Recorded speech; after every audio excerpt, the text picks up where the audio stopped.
Hey everybody, it's old Joe Rock and Roll, and I wanted to talk about the recent road trip I went on, going from Krakow to Vicenza, Italy by car. I wanted to talk about some of the various roads and route options, stuff like that. Okay, so starting out from Krakow over here, you're going to start out by going on the A4. The A4 is pretty decent highway. It's a toll road, and if you're leaving Krakow, you're going to pay 2 tolls of 9 zlotys each, which is 18 zlotys, not too bad. You're passing Katowice, and then you're going to get on the A1. Now the A1 is a brand new highway. It's pretty awesome. It's toll free, and it's really nice. Then you're going to cross into the Czech Republic, and the road in the Czech Republic is pretty nice. There's a few places where it's, let's say, it feels like a runway. It's like concrete slabs, but unlike the highways in the US, which would have that ba-dum, ba-dum, ba-dum, ba-dum, ba-dum, ba-dum as you drive through, these are really smooth, and you just hear basically a kind of a noise. If I remember correctly, after you cross the border between the Czech Republic and Austria, there is about a 60-kilometer place here where it is a 2-lane highway, so 1 lane in each direction. What Americans might know is like a country road, so it's not an autobahn anymore or autostrada. It is, going through villages, and you're passing a lot of windmills. Yeah, south of Brno all the way to Vienna. You're passing a lot of windmills and alternative energy stuff, and they're country roads. Now, after that point, you're going to jump back on the I don't know what they call it, S2, A1, I guess you're back on that. And it's essentially superhighway all the way to Gratz. Now, when you get to Gratz, and by the way, you can drive from Krakow to Vienna in about 4.5 hours. I mean, it's pretty awesome, right? It's basically highway all the way, with the exception of that limited area that I talked about. 4.5 hours to Vienna, which is pretty awesome, because it takes me 4.5 hours usually to drive from Krakow to Lublin, which is only 250 kilometers away. So think about that. That's pretty awesome. So from Vienna, you're back on the A2, takes you to Gratz. Now, when you get to Gratz, Austria, this is, by the way, what I consider the halfway point. It's not exactly halfway, it's a little bit more than halfway, but this is where I stopped. Now, I stayed at the Imbis Hotel. Here we are, folks, in Graz, Austria, part of the European Union, people. Da, da, da, da. This is the bus terminal in front of the train station. Close to the Hofbahnhof, which is easy to find, including parking. It was 81 euros. And if you know the Imbis, it's a maybe 2-star, maybe 3-star. That did not include breakfast, but I'm recommending that as a waypoint, as a place to stop. Now, on the way to Italy, I didn't actually continue on this route because I looked at the map and I was like, wait a minute, it is wintertime, it's January, and if I continued on the A1, I'd be going through some heavy mountains here, and I was afraid that I would be going through, it's a continuation of the Alps, so maybe the Austrian Alps here. I've been through the Swiss Alps. If you're going from Germany to Italy through the Swiss Alps, that is one heck of a road, and I wanted to try to avoid that. So instead of taking the A1 through this, along this line here, I took the you take the A9, which takes you south, past Marble. You go past Ljubljana towards Trieste,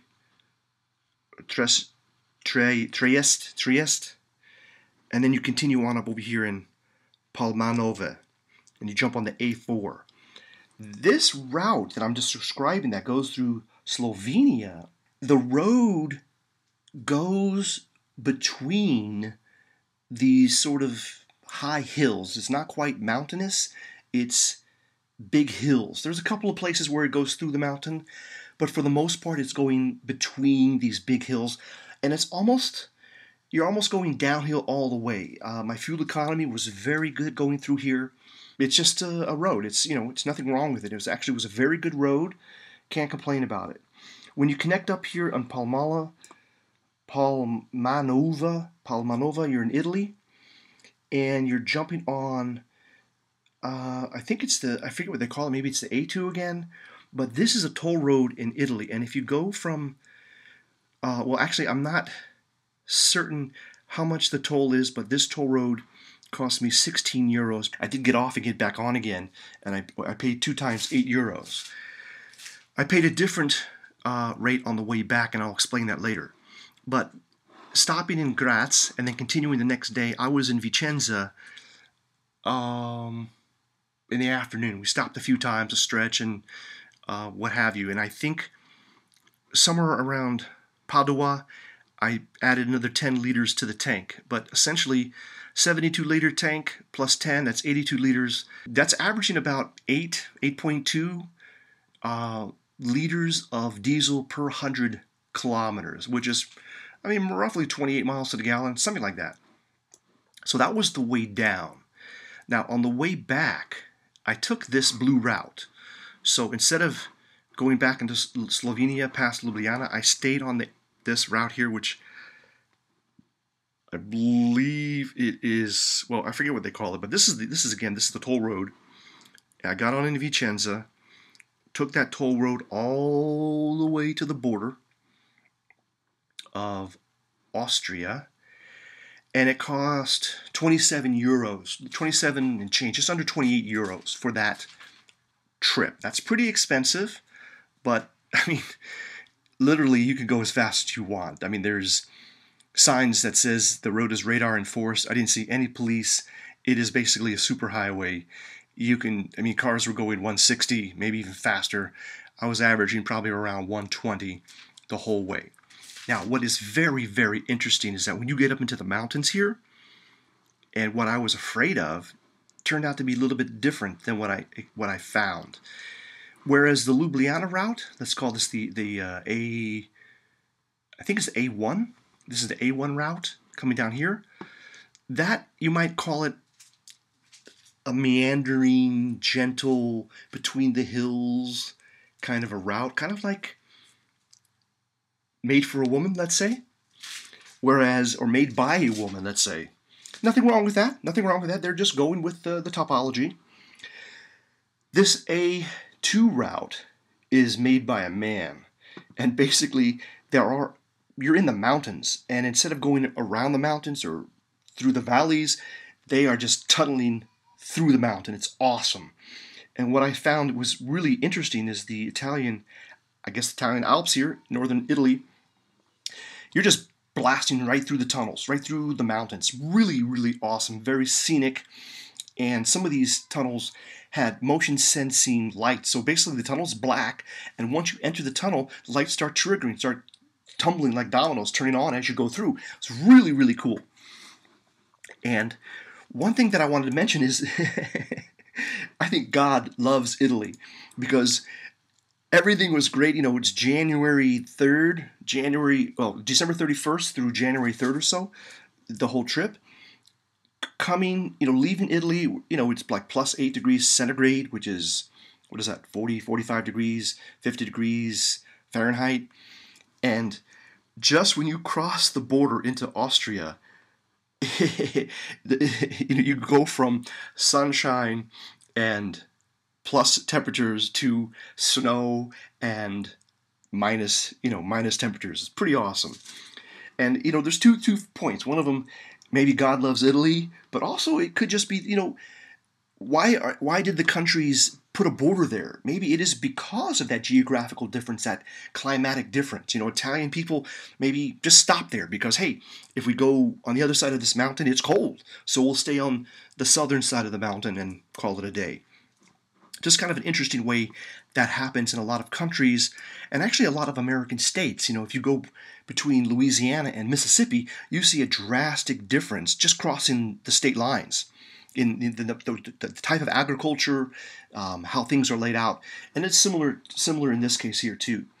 So on the way back, coming on up, stopped in Gratz again. I think it took us maybe 6 hours to get to Gratz, because even though it is, from Gratz to Italy, whether you take the A1 or the A2, Google Maps tells you it's about 4.5 hours, and it's true.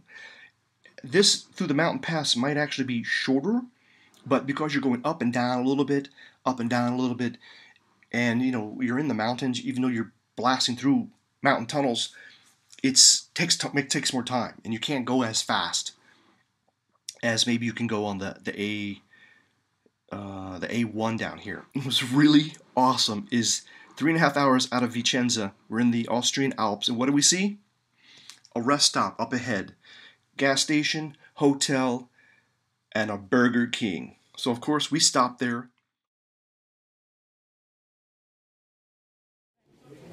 Yo, it's Holy Joe Rock and Roll. 3.5 hours out of Vicenza, Italy, going on the A2 through the Italian Alps into the Austrian Alps. All we had was some tangerines and water.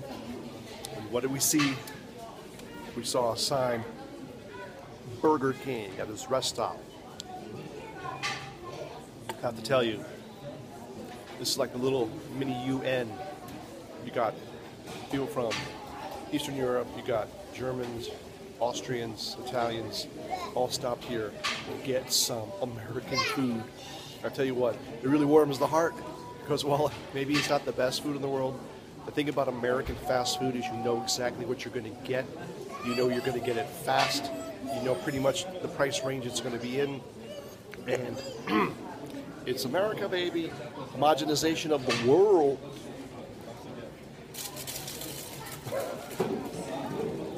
Minus the GMOs. I'm Holy Joe Rock and Roll, and we're still moving back to Poland, on our way.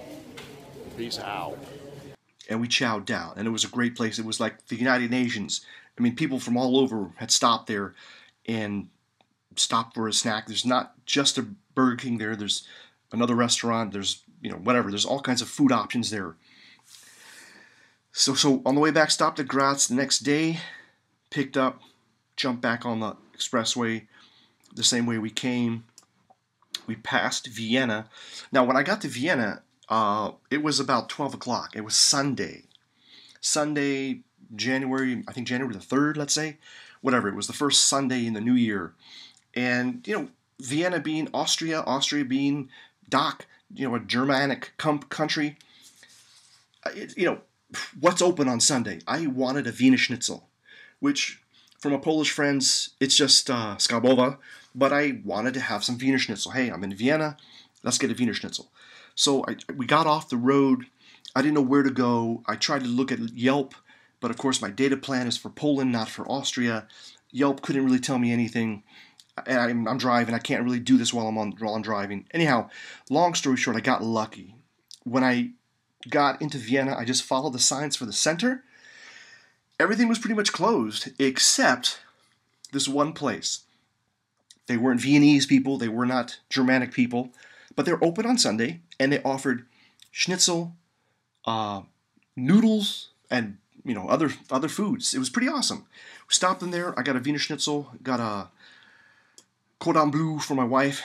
They had a deal, meal with fries and a cola, and we ate that. It was very filling. It was a good job. And from there, we just got back on the expressway, headed on up, and got back to Krakow that day. So one thing that I want to point out that maybe people don't realize, which I did not realize, is when you drive through these different countries, you're required to buy a vignette. And a vignette is basically a sticker for your windshield that says that you paid some kind of road toll. So in these countries, so Czech Republic didn't have any tolls, Austria didn't have any tolls per se, but you're supposed to buy a vignette, which you put on your sticker, and that adds, let's see, in Czech Republic it was, I think, 17 euros for 10 days, good for 10 days. In Austria it was something like 12 euros for 10 days. And Italy didn't have that because Italy has toll roads. Poland doesn't have that because they have toll roads. And that's how it works. But you have to think about that when you do the trip. Now, personally, I'll probably never do this trip in the winter again. Not by driving, I'll just fly. But in the summertime, this would be an awesome trip, especially if you have any kind of car that might be considered high performance. I mean, beautiful roads, beautiful scenery, really a great trip. And, you know, once you're in Vicenza or the Vicenza area, you're really in striking distance to so many places. Venice, Bologna, even Milan. You know, you can really get to a lot of places if that's where you're going to hang out at. And Vicenza is a lot cheaper than Venice in terms of hotels and that kind of stuff. Oh, also Padua. If you're looking for pottery, Padua has those pottery factories still there. Anyhow, that is the trip. I'm trying to think if I forgot anything. Oh, it's like 1,160 kilometers one way. Google Maps says it takes about 10 and a half, 11 hours. Oh, here it is, 12 hours. It says it's probably correct. It's probably about right, and that's, you know, averaging 100 kilometers per hour. Like I said, on some of these places you can go much faster, but of course when you're in the mountains you can not go that fast. You need to slow down. So I hope this has been helpful. I hope you guys enjoyed it. I hope it helps if you're thinking about driving. It's a great trip. It's a great way to see part of Europe, and with the open borders, no passports required, just drive. Until next time, I'm Holy Joe Rock and Roll, and I'll see you on the roads.